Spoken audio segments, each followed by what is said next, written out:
Vamos ao debate. Eu começo dando boa noite para ele, que já é da casa, Hélio Beltrão. Boa noite, tudo bem, Hélio? Boa noite, Felipe. Foi tudo bem de Natal? Tudo certo? Tudo bem, as suas férias? Meu breve recesso de uma semana foi muito bem aproveitado. Então vamos ao trabalho. Como é que você avalia esse episódio? É um caso isolado? É consequência de alguma coisa ali que já estava no ar, que já vinha acontecendo nas últimas semanas? Porque, de certa forma, há uma escalada de tensão e de radicalismo nesses atos. É gravíssimo, Felipe, é gravíssimo. Isso é um atentado, está se falando de terrorismo, eu concordo com o termo, bomba num caminhão de combustível. Isso é inaceitável, isso é um crime, claro, uma ameaça à integridade física das pessoas que estão em Brasília. Acho que é gravíssimo. Tudo tem que ser investigado, não sabemos ainda se tem mais gente ligada, se é um caso isolado ou não, não dá para especular sobre isso, tem que ser investigado. Mas que é gravíssimo, sim, bastante preocupante. Acredito que Brasília já está organizada para impedir qualquer coisa nesse sentido, na esplanada dos ministérios, durante a posse, ok. A polícia agiu muito bem e rápido, me pareceu bastante prudente. Não vimos uma reação do mercado a isso, que teria sido diferente se tivesse detonado um explosivo, na minha opinião. Então, muito preocupante, muito grave. Agora, a gente tem que sempre lembrar de que isso não pode ser generalizado indevidamente. Não pode ser usado para perseguir inimigos políticos, para violar gente que está manifestando pacificamente, que não tem nada com isso. Não vamos misturar as coisas. Temos que usar o máximo da força da lei, toda a investigação, a quem está fazendo esse ato gravíssimo terrorista e separar das pessoas de bem. Obrigado, Hélio. Professor Oscar Vilhena, você que é da área do direito, há muitas nuances, das quais a gente vem tratando, inclusive, em debates ao longo das últimas semanas, já que essas manifestações na frente dos quartéis, elas vêm acontecendo. Quer dizer, aqueles atos ali na frente dos quartéis, por si só, são legítimos, não são? Mesmo que se considere ato antidemocrático, pode-se estar ali. Há uma questão militar também, é possível estar ali perto de uma área militar. E aí, quando descamba para o vandalismo ou para o terror, aí parece que já não há tanta discussão assim. A gente vê uma condenação mais uníssona daquelas pessoas que, pelo menos, não se radicalizaram. Boa tarde a todos. Boa noite, é um prazer receber. É ótimo estar aqui com vocês. Eu acho que você disse uma palavra-chave, há nuances, né? Há diversas condutas distintas que a gente tem que tratar distintamente e o direito trata distintamente. Então, em primeiro lugar, eu acho que só complementando o que o Hélio começou, o Brasil tem um regime muito robusto de defesa da liberdade de expressão. É muito forte. Nós podemos dizer coisas, inclusive coisas erradas, coisas desagradáveis, e podemos dizer coisas antidemocráticas. Não há nenhum problema em dizer eu sou contra o capitalismo, ou eu sou contra a democracia, ou eu quero que o sistema capitalista acabe, ou que a democracia acabe. Não há nenhum problema em se fazer isto, né? Liberdade de expressão. Liberdade de manifestação, já há algumas restrições. Por exemplo, eu não posso usar a minha liberdade de manifestação de maneira que não seja pacífica e desarmada. Então, se alguém fala, como um empresário outro dia, vamos todos os CACs ir a Brasília, pronto, armado não pode. A Constituição proíbe qualquer manifestação que não seja de natureza pacífica, tá? Então, são duas categorias. Bom, vamos lá onde você estava colocando, que é o que é mais nuançado e mais difícil. Nós tínhamos uma lei de segurança nacional, que o ano passado foi revogada e foi substituída por uma lei de defesa do Estado Democrático de Direito. Ou seja, essa lei foi aprovada durante a gestão Bolsonaro. Essa lei cria dois tipos que eu acho que são importantes para a gente levar em consideração. Tipos é o artigo do Código Penal. A primeira, que é esse caso aí. Tentar, o verbo começa assim, tentar, com violência ou grave ameaça, impedir o funcionamento das instituições do Estado Democrático de Direito. Tentativa. Eu comprei a bomba, eu pus dentro do caminhão, eu me articulei para fazer isso. Não precisa detonar, não precisa conseguir acabar com o Estado de Direito. Basta que você tente com grave ameaça. Não precisa nem da violência explícita, basta ameaça. Então, esse é um crime mais grave que está tipificado hoje no Código Penal brasileiro. O segundo que as pessoas acho que ainda não se perceberam disso, é o crime de incitação, que é um crime velho. Eu não posso incitar o ex-ministro a cometer um crime. Vá lá e agrida o Hélio, porque eu não concordo com o que ele diz. Eu não posso dizer isso a ele. Se ele agride, eu estou cometendo um crime também, porque eu o incitei a fazer isso. Foi estabelecido um parágrafo único do artigo 286, o crime de incitação às Forças Armadas para impedir o funcionamento das instituições do Estado Democrático de Direito. Então, aquele que incita as Forças Armadas tem uma razão histórica, as Forças Armadas interferiram no processo democrático brasileiro durante inúmeras vezes, o Alfred Stephan conta 9 vezes desde 1889, então o legislador criou. Então, assim, a pessoa que vai lá e pede ao Exército para que ele feche o Supremo Tribunal Federal, para que ele não autorize a posse do presidente, está cometendo um delito hoje tipificado no artigo 286, parágrafo único do Código Penal. A gente vai detalhar isso mais adiante, mas quero ouvir o ministro. Boa noite, ministro. Seja bem-vindo aqui ao nosso CNN Arena.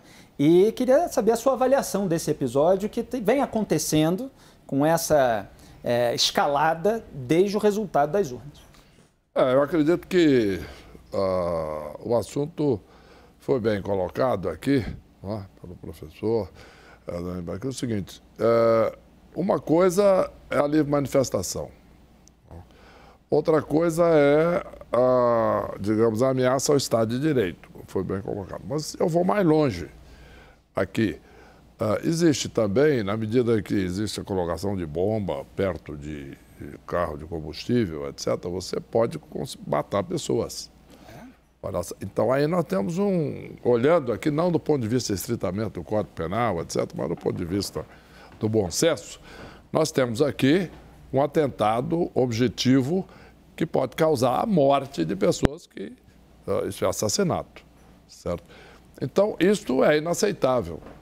Quer dizer, uma coisa são as manifestações, outra coisa pode ser a manifestação em frente de quartel, já entra num aspecto aí mais delicado, discutível, pode ou não pode manifestar na frente de quartel, está ou não está interferindo ali com o trabalho das Forças Armadas, mas enquanto está na rua, etc., nós estamos num campo, isto é, o campo da livre manifestação. No momento em que se parte para uma tentativa de explosão, independentemente de qualquer coisa, eu estou me atendo ao aspecto, no caso, de ameaça à vida das pessoas. Objetivamente, aí nós estamos, em última análise, uma tentativa de um assassinato. Tá bom, ele não estava mirando necessariamente uma pessoa, não sei, mas vamos supor que, a princípio, dando o benefício da dúvida, ele simplesmente quisesse criar o caos, como estava dizendo. Muito bem, mas aí ele ia ameaçar a vida de uma série de pessoas. Isso independentemente de ser de direita, de esquerda, sabemos disso. Quer dizer, o terrorismo é inaceitável, não interessa de que lado seja. Tentativa de assassinato, muito menos. E eu estou usando de propósito, indo além da palavra terrorista. Tentativa de assassinato de pessoas. Uma coisa é você fazer um ato de terror que não vai atingir ninguém necessariamente, ou algo que você pode interromper as comunicações de um país, já vimos isso em outros países, interromper fornecimento de energia, interromper as comunicações, então, interromper coisas que sejam importantes para o funcionamento do país, tentando criar problema para o Estado de Direito. Isso é uma coisa. Outra coisa é quando você parte para a violência. Então, isso é absolutamente inaceitável, independentemente do lado, direita, esquerda, meio, o que for. Quer dizer, o país não pode aceitar isso. Nós vivemos, felizmente, uma democracia, isso foi preservado. Eu acho que é exatamente muito importante isso. E tem um aspecto perigoso, que também foi mencionado, e que eu gostaria de enfatizar, não é? Que é a questão de que o ato, esse tipo de ato, pode dar ensejos a medidas que sejam também extremas de outro lado. Quer dizer, pode, entre aspas, que justificar a tomada de medidas que também atentem um pouco para o Estado Democrático. Não chegamos lá, mas eu acho que nós devemos também estar atentos para esse risco. E quando eu disse, entre aspas, porque eu usei a palavra justificativa, evidentemente que não justifica nada, mas serve como um argumento que muitas vezes extremistas usam para esse tipo de coisa. Em resumo, é algo que tem que ser coibido, pessoas têm que ser punidas e, afinal de contas, existe todo um aparato jurídico, como mencionado, e policial, né, e militar para a defesa da democracia. E a democracia é um bem que deve ser preservado. É como já disse o grande líder inglês, Winston Churchill, já quando estava assumindo o poder na Inglaterra, lutando contra o nazismo, etc., que está sendo defendido por largas parcelas da população, não só europeia, mas mesmo fora da Europa. Tivemos isso no Brasil, tivemos isso em outros países, nos Estados Unidos, por exemplo. Ele diz que realmente a democracia era o pior dos regimes, com exceção de todos os outros. Obrigado, ministro. Eu já vou perguntar para o Hélio o que ele acha que vai acontecer com essas pessoas. Eu sei que é uma pergunta sempre difícil, ou pelo menos qual poderia ser o enfoque que não resultasse em atos como esse.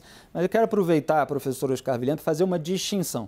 O senhor falou da questão de incitar as Forças Armadas, tem até uma tipificação ali, não sei se ela permanece, de incitar animosidade entre as Forças Armadas e outros poderes. Essa é na lei anterior, né? Agora foi alterado, mas continuou ali. É uma tipificação de você estimular as Forças Armadas a se voltar contra os outros poderes.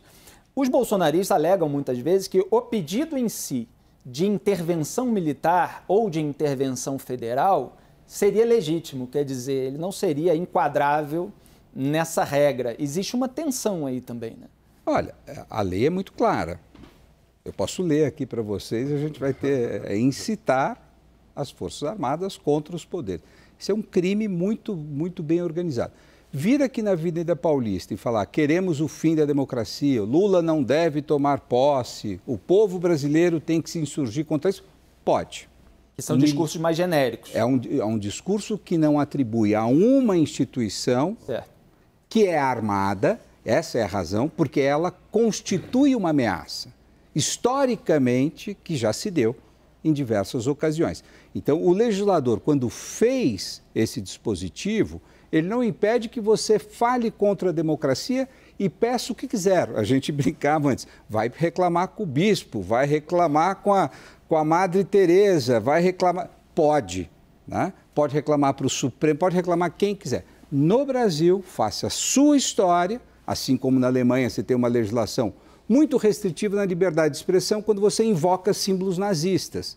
Assim como em cada país você vai ter peculiaridades.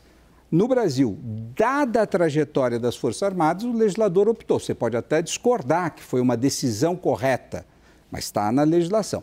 Agora, o resto pode fazer, não tem nenhum problema pregar contra a democracia. Isso não é proibido no Brasil. E quando a gente vê aquele debate sobre o artigo 142, que fala de um poder invocar as Forças Armadas para restabelecer a ordem pública, de certa forma, não se anula com essa tipificação de incitar as Forças Armadas?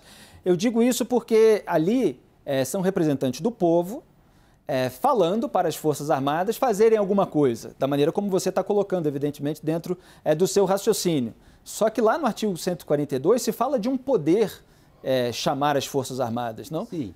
E aí tem uma confusão, eu concordo. Esse é um artigo mais complicado de ser lido. Mas, veja, para nós que estamos no campo do direito, você só pode pedir às Forças Armadas aquilo que é legal. Eu não posso convocar as Forças Armadas ou incitar as Forças Armadas a qualquer coisa. Eu só posso pedir que ela faça uma coisa. Se eu pedir a elas que interrompam o processo democrático, eu estou pedindo algo que elas não podem atender, porque é ilegal por natureza. Nesse sentido que eu falei da anulação. É muito bonito, eu achei que foi muito bonito, por exemplo, quando houve a invasão do Capitólio nos Estados Unidos e os comandantes em chefe das forças lá fizeram uma carta de uma página, se eu não me engano, são 5 parágrafos, onde eles dizem o seguinte: qualquer tentativa de interrupção do processo constitucional jamais contarão com o apoio das Forças Armadas. Não há essa possibilidade. Em 200 anos nunca fizemos isso e nunca faremos. Tá? Então, é essa relação que eu acho que as Forças Armadas brasileiras, que estão se comportando muito bem nesse episódio agora, né, que vão ganhar a confiança de que elas não jamais servirão para interromper o processo democrático. Mas os bolsonaristas não acham isso. Portanto, eles convocam as Forças Armadas o tempo todo. Hélio, voltando aqui então para as próximas semanas, lembrando que a gente está aqui às vésperas da posse, domingo, dia 1º, do presidente eleito Luiz Inácio Lula da Silva, e esses episódios geraram toda uma preocupação em relação ao que pode acontecer no dia da posse. É sempre bom a gente lembrar que a manifestação ordeira, pacífica, de crítica, de repúdio, de insatisfação, ela é permitida. Então, como é que você vê o que pode acontecer nas próximas semanas? Eu não tenho bola de cristal, não. Mas eu acho que a questão da posse está relativamente tranquila. Não dá para adivinhar o que pode acontecer. Eu queria voltar um segundo aqui no que o Oscar estava falando. Primeiro, eu acho que é importante a gente lembrar que, independente do que está escrito na lei, tá? Que uma pessoa argumentar que foi incitada não é exime de responsabilidade. Qualquer que seja a pessoa. Esse sujeito tentou, ou jogou uma certa culpa no presidente Bolsonaro, em uma frase ou outra, alegando que ele fez isso porque foi incitado pelo Bolsonaro. Isso, para mim, não o exime de responsabilidade. E as Forças Armadas, que têm se comportado bem, também elas é que têm a responsabilidade de não fazer nada de errado. O fato de ter que alguém pedindo uma coisa de errado não deveria, na minha opinião, ser relevante. Agora, o perigo que eu acho da interpretação, e aí vem na tua área, né, Oscar, é que quando você diz, não, incitar as Forças Armadas a violar o Estado Democrático de Direito. O cara que está pedindo lá uma ajuda pode estar achando que ele está peticionando, que ele está fazendo uma queixa ao poder público. Ele está pedindo uma ajuda das Forças Armadas para resguardar a democracia. Ou seja, na cabeça dele, e talvez até de fato, ele não está pedindo nada de errado. Ele está pedindo uma ajuda, de uma queixa, de uma petição, que, aliás, a gente tem garantido na nossa Constituição, peticionar o governo. Né? Então, eu acho que são nuances importantes dessa... Eu acho que tem A gente precisa chamar o comercial, mas, por favor, ministro, rapidamente, depois a gente volta se precisar se estender. De forma bem sucinta, o nosso objetivo é o seguinte: uma coisa é argumentar ou não, ou o fato das próprias armadas agirem em defesa das instituições e da ordem democrática. Isso é uma coisa, a Força Armada aí está cumprindo o seu papel. Por exemplo, usando o caso do Capitólio, evidentemente que, além dessa atitude, dessa carta das Forças Armadas, etc., com 5 itens, muito bem feita, muito importante, mas, além do mais, Forças Armadas, isto é, um componente militar, que é o componente militar que trabalha lá no Congresso, que guarda o Congresso, interviu para proteger o Congresso, o Capitólio, no caso, cumprindo o seu papel. Então existe essa diferença muito importante. Uma coisa é você defender as instituições e o papel das Forças Armadas para defender as instituições, inclusive quando ela está sendo atacada de forma agressiva, como foi o caso do Capitólio.